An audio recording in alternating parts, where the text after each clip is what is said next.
এই ভিডিওটা ছিল ভাইফোঁটার দিন।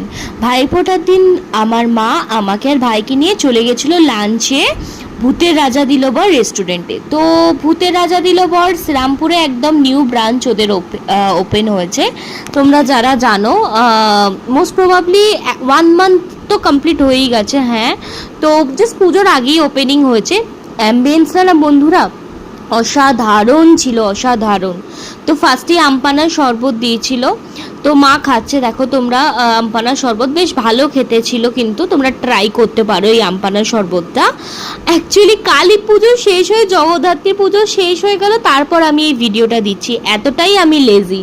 তো বন্ধুরা তোমরা বুঝতেই পারছো, তো তার জন্য সরি এত লেট ভিডিও দিচ্ছি। তো দুপুরের লাঞ্চটাও অসাধারণ ছিল। অ্যাকচুয়ালি ওরা এসে বলে মানে খাবার থালি দেওয়ার আগে কি হাতে হাতে দাও থালি, তবে আসবে ভূতের থালি।